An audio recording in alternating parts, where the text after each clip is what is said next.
کرتے ہیں خود کو وقف جو تعلیم کے لیے، کرتے ہیں خود کو وقف جو تعلیم کے لیے، جھکتے ہیں لوگ ان کی تکریم کے لیے۔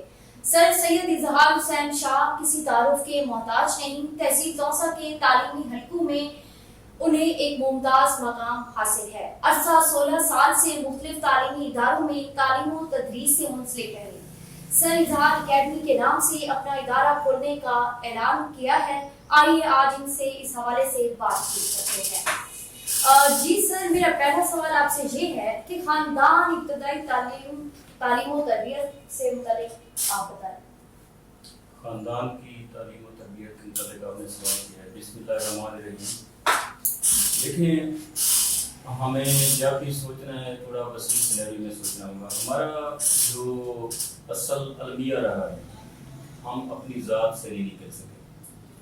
جب ہم دیکھتے ہیں نا ایک خاندان کو، تو اکثر اوقات جو میں نے جج کیا ہے، ایک خاندان کا سربراہ اس کی اپنے بچوں تک جو نظر جا رہی ہوتی ہے، کتنی جا رہی ہوتی ہے کہ یہ بچہ پڑھے گا، اچھی جاب کرے گا، اچھی فیملی کے ساتھ اس کا ریلیشن بنے گا، اور پھر خوشحال لائف ہوگی، نام ہوگا۔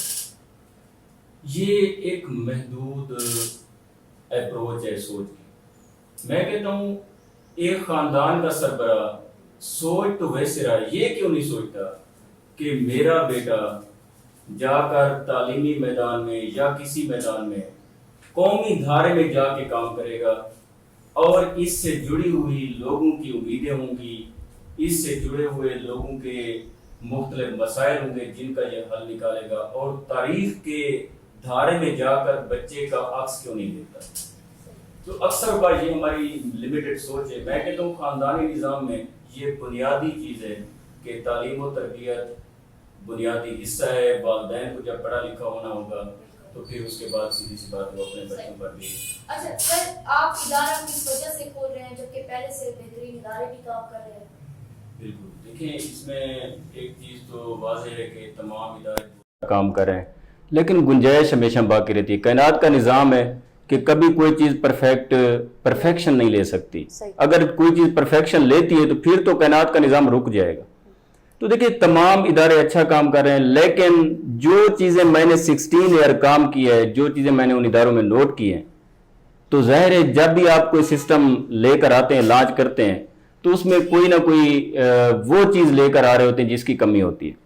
یہاں توسا کی دھرتی پر جو میں نے دیکھا ہے، وہاں پہ مجھے اس لیے تسکین نہیں ہوتی کہ ایک وہ سسٹم جہاں انسان بنتے ہیں، جہاں لوگوں کے فیوچر بنتے ہیں، جہاں قومیں بن رہی ہیں، وہ پورے کا پورا سلسلہ غیر محسوس طریقے سے بزنس کی شکل اختیار کرتا جا رہا ہے، جس میں اسٹوڈنٹ کسٹمر بن رہے ہیں اور ٹیچر مرچنڈائز کی شکل اختیار کر رہے ہیں۔ ٹیچر کے نام پہ ایک ادارہ اپنا نام بیچتا ہے، اس پر اسٹوڈنٹ آتا ہے، اسٹوڈنٹ کو کسٹمر کی طرح۔ لیکن میرا جو مقصد ہے اس ادارے کے کھولنے کا، میں کہتا ہوں کہ صرف جو تھنکنگ اپروچ ہے اس کو ہم نے چینج کرنا ہے۔ Teacher is not merchandise, teacher is a mind maker. Teacher کو ہم وہ عزت دیں، وہ رسپیکٹ دیں کہ وہ کھل کر قوم کو بنا سکے، اور جو اسٹوڈنٹ آتا ہے اس نے چارجز تو دینے ہیں، ہم اس کو کسٹمر کی نظر سے نہ دیکھیں، بلکہ اس کو ہم اس نظر سے دیکھیں کہ قوم کی امانتیں ہمارے پاس آ رہے ہیں، ہم نے ان کو بنا کے واپس بھیجنا ہے۔ تو یہ ہے میرا اس وقت نظریہ، جو ہمیشہ انشاءاللہ ہم اسی کو اوپر رکھیں گے اور انشاءاللہ اسی ادارے کو آپریٹ کریں گے۔ اچھا، ایک ادارہ آپ کو پروموٹ کرتا ہے، صرف اسی ادارہ سے الگ ہو کر اور ادارہ بنا لینا دوسرے ادارے کے نقصان کے برابر ہوتا ہے، آپ کی کیا رائے ہے؟ ہاں دیکھیں، یہ بات سمجھنے کی ہے کہ میں نے ریسنٹلی یعنی 1 سال ہوا ہے میں نے new Girijan public higher secondary کو چھوڑا ہے۔ New Girijan higher secondary school الحمدللہ ایک بہت بڑا نام ہے، بہت بڑا نام ہے تعلیمی میدان میں۔ اس کی جو خدمات ہیں میرے خیال میں کسی تعارف کا محتاج نہیں ہے۔ مجھے اس بات پہ فخر ہے کہ میں اس سسٹم کا 8 سال تک حصہ رہا، اور پھر جب میں نے سوچا کہ میں نے ادارے کو آپریٹ کرنا ہے، پھر بھی میں نے 1 سال کا فوری اس ادارے کو چھوڑ کر میں نے ادارہ نہیں آپریٹ کیا، بلکہ پورا سال میں ریلیکس ہو گیا۔ پورے سال کے بعد پھر میں نے باقاعدہ اس کی مینجمنٹ کے ساتھ مشاورت کر کے انہی سے اجازت لے کر پھر میں نے ایک ادارے کو اناؤنس کیا۔ ظاہر ان کی اپنی آئیڈیالوجی ہے، ہماری اپنی آئیڈیالوجی ہے، کبھی نظریے جو ہوتے ہیں وہی ایک دوسرے کی اپوزیشن میں آیا کرتے ہیں. بھئی ان کا نظریہ چلانے کا ہوگا, میرا نظریہ چلانے کا اور ہوگا, تو اس وجہ سے باقی شخصیات کا کوئی تضاد نہیں ہے. اور نہ ہی, اور ایک اور بات, کبھی بھی آپ کوئی سسٹم آپریٹ کرتے ہیں اگر اس کی بنیاد ہی غلط ہے, سوچ ہی غلط ہے کہ میں کسی کو نقصان دوں گا, میرے خیال میں یہ تو اللہ کا قانون ہے کہ جب آپ کی نیت ہی ٹھیک نہیں ہے تو کبھی وہ آپ اس کو کامیابی تک لے نہیں جا سکتے. جی. اکثر ادارے اپنے اسٹاف کو دوسرے ادارے میں جانے کی پرمیشن نہیں دیتے اور نہ ہی پڑھانے کی اجازت دیتے ہیں, آپ کس طرح انتظام کریں گے؟ جی میں, اور دوسری بات یہ ہے کہ کیا آپ بھی اپنے اسٹاف پر پابندی لگائیں گے؟ نو, بالکل میں اس کو سٹرکٹلی میں اس کو ریجیکٹ کرتا ہوں اس بات کو. دیکھیں, teacher is a public property, اس بات کو سمجھنا ہے. میری بات جہاں تک پہنچتی ہے ان کو سمجھنا چاہیے کہ پہلے میں نے بولا ہے نا کہ ایک بزنس کی شکل اختیار کرتا جا رہا ہے کہ teacher is a merchandise, his name is sold, اس کا نام بیچا جاتا ہے کہ میرے پاس یہ اسٹاف, اور اس اسٹاف کو پھر پابندی رہتی ہے کہ آپ نے اور ادارے میں کام نہیں کرنا. تو میری سوچ اگر کسی سے میچ کرتے یا کسی کی سوچ مجھ سے میچ کرتی ہے تو میں کائنڈلی کہوں گا مجھے سپورٹ کرے اس معاملے میں کہ teacher is a public property. ایک سیاسی لیڈر جس طرح پبلک پراپرٹی ہوتا ہے, اس کی ذاتی لائف نہیں ہوتی, ٹیچر بھی ایک پبلک پراپرٹی ہے. ٹیچر جب پبلک پراپرٹی, وہ جتنے زیادہ اداروں میں پڑھائے گا قوم کا فائدہ ہوگا نا. یہ تو نہیں کہ جو اسٹوڈنٹ میرے پاس ہے وہ قوم کا بچہ ہے, جو دوسرے ادارے میں ہے وہ قوم کا بچہ نہیں. میں اپنے ادارے کا جتنا انشاءاللہ ویل نون اسٹاف ہوگا, جو میں نے ویل نون رکھا ہوا ہے اسٹاف الحمدللہ, ان کو میں خود پروموٹ کروں گا اور ان کے سائے میں نیو جنریشن ٹیچرز کی میں کریٹ کروں گا کہ تاکہ نیا خون شامل ہو. یہ نہ ہو کہ چند لوگ ہوں جن کا پوری مارکیٹ پر ہولڈ ہو اور نیچے جو کھڑے ہوئے ہیں ماشاءاللہ بہترین قابل بندے, ان کو ٹائم بھی نہ ملے. ہم سینئر سٹاف ہم نے رکھا ہوا ہے, اس کے نیچے ہم جونیئر کو پروموٹ کریں گے. ایز اے انسٹیٹیوشن ہم قوم بھی پروڈیوس کریں گے, ہم قوم کے لیے ٹیچر بھی پروڈیوس کریں گے انشاءاللہ. اچھا, توسہ میں سوچ اور سوچنے کا معیار کیا ہونا چاہیے؟ ہاں دیکھیں, یہ بڑا ایک سینسٹیو پوائنٹ بھی ہے اور اس میں تنقید کے بھی کئی پہلو نکل آتے ہیں. لیکن میں ایک بات کہوں گا کہ ہمیں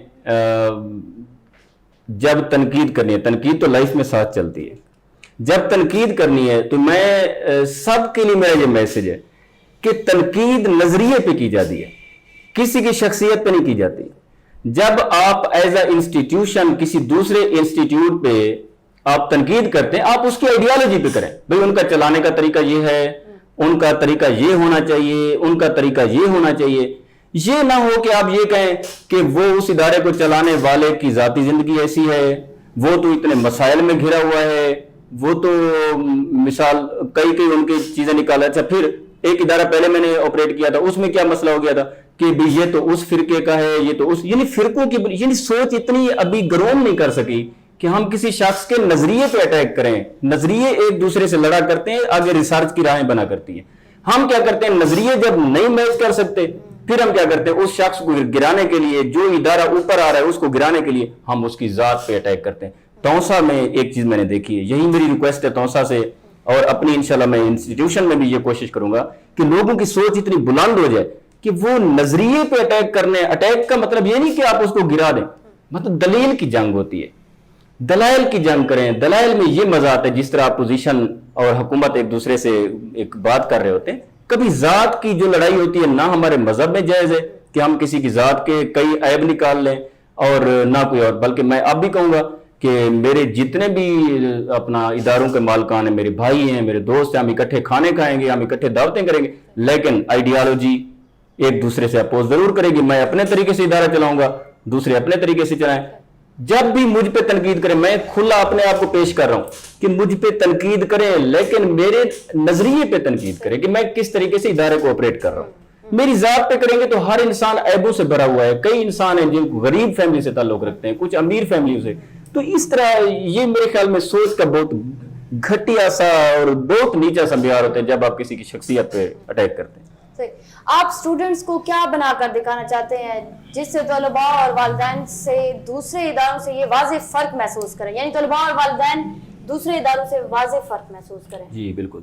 میں الحمدللہ مجھے اللہ پاک پہ بھروسہ ہے. جو میں نے نظریہ اب ایک لانچ کیا ہے اس کے تحت میں اسٹوڈنٹ کو قوم کے لیے ایک فل فلیج بنا کے پیش کرنا چاہتا ہوں کہ میرا اسٹوڈنٹ اس کو پتہ ہو کہ اس کی شخصیت کیا ہے. میرے اسٹوڈنٹ کو کم از کم اتنا پتہ ہو کہ اس کے اندر اتنا سیلف کانفیڈینس ہو, اسے گر کے سنبھلنا آتا ہو, اس کو خوشی میں خود کو کنٹرول کرنا آتا ہو, اس کو غمی میں خود کو کنٹرول کرنا آتا ہو, اس کو کسی کے, یعنی میں ان کو اخلاقیات سکھاؤں گا, ان کو کسی کی غمی پر خوشی نہیں ہونی چاہیے, کسی کی خوشی پر غم نہیں ہونا چاہیے. دوسرا یہ کہ قومی دھارے میں ان کو لانا چاہتا ہوں کہ وہ قوم کا بوجھ اٹھانے کے قابل ہوں. میں ان کو بینک بیلنس بنانا نہیں سکھاؤں گا کہ آپ مشین بنے.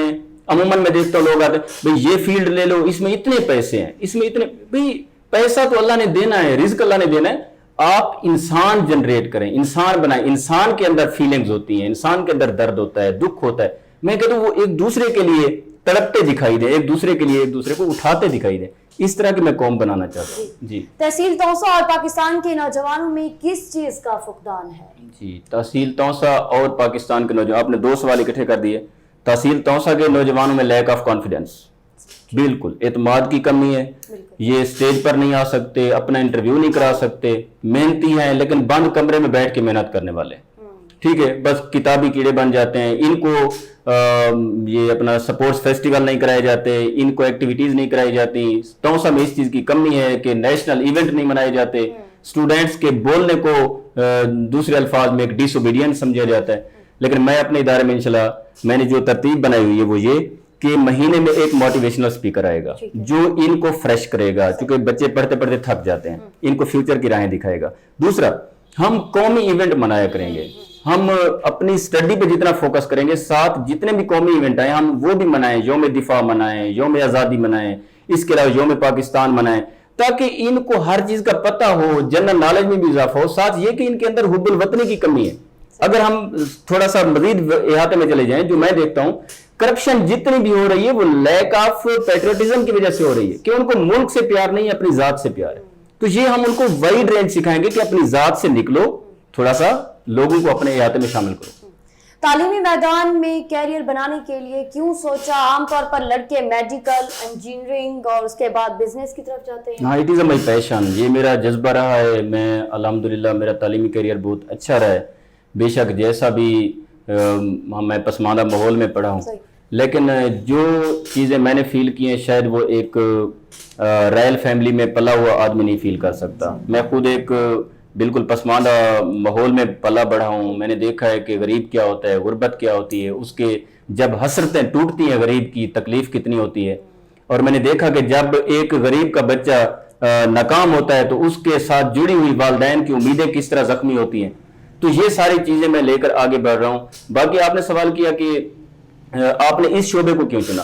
یہ واحد شعبہ ہے جس میں جو بھی ریسپیکٹ کرتا ہے دل سے ریسپیکٹ کرتا ہے, ٹھیک ہے. انسان کا فوکس ریسپیکٹ ہوتا ہے کہ اس کی زندگی جو ہے چلے جانے کے بعد بھی زندگی رہے, اس کو موت کا نام کوئی نہ دے. یہاں سے جب رخصت ہو جائیں تب بھی آپ کا نام زندہ رہ جائے. وہ زندہ کیوں رہتا ہے؟ 2 وجوہات سے. یا تو آپ بے حد معزز ہوتے ہیں یا پھر آپ بے حد بدنام ہوتے ہیں. 2 وجوہات کی بنیاد پر انسان کا نام زندہ رہتا ہے. تو ظاہر ہے ہر کسی کی کوشش ہوتی ہے کہ اس کا نام جو ہے, اس کا کام جو ہے وہ اتنا الحمدللہ بلند ہو جائے کہ اس کی موت کو بھی لوگ موت نہ کہیں بلکہ کہیں کہ وہ آدمی زندہ ہے. تو یہ شعبہ وہ ہے, ایک ڈاکٹر کی کوئی عزت کرتا ہے اپنے مقاصد کی بنیاد پہ. میں نے دیکھا ہے نوٹ کر لوگ فون بک میں نمبر سیو کر رہے ہوتے ہیں کسی سیاستدان کا. کیوں؟ ذہن میں پکی بات ہے, ان کے ذہن میں ہوتا ہے کہ کوئی کام کروائیں گے, اسسٹنٹ کمشنر فلاں فلاں فلاں. لیکن ٹیچر کو میں نے دیکھا, ٹیچر کے سامنے غریب بھی دل سے ریسپیکٹ کرتا ہے اور وزیر اعظم کی کرسی پہ بیٹھا ہوا آدمی بھی اتر کر اپنے ٹیچر کے پاس آتا ہے. یعنی یہ وہ پیغمبری شعبہ ہے جس پر اللہ نے خاص عنایت کی ہوئی ہے کہ اس میں جو بھی عزت کرتا ہے دل سے کرتا ہے. آپ طلباء و طالبات کو کیا پیغام دینا چاہتے ہیں؟ جی میں پیغام یہی دینا چاہتا ہوں کہ میرے پاس بہت سارے اسٹوڈنٹس کے مسائل آتے ہیں, گرلز کے بھی بوائز کے بھی, ان سے ریلیونٹ جتنی بھی ہے, کہ اس لائف کو گزارنے کے لیے اتنا کانشیس ہونے کی ضرورت ہے کہ محتاط انداز میں لائف گزاریں. اپنی شخصیت کو کبھی ہیک نہ ہونے دیں, اپنی شخصیت کو کبھی بلیک میل نہ ہونے دیں. دوسرا یہ کہ سب سے بڑی غلطی ہم چھوٹے سے لے کر بڑے تک کرتے ہیں کہ ہم لوگوں کی ڈیمانڈ کے مطابق پورا اترنے کی کوشش کرتے ہیں جو کہ ناممکن ہے. میں اپنے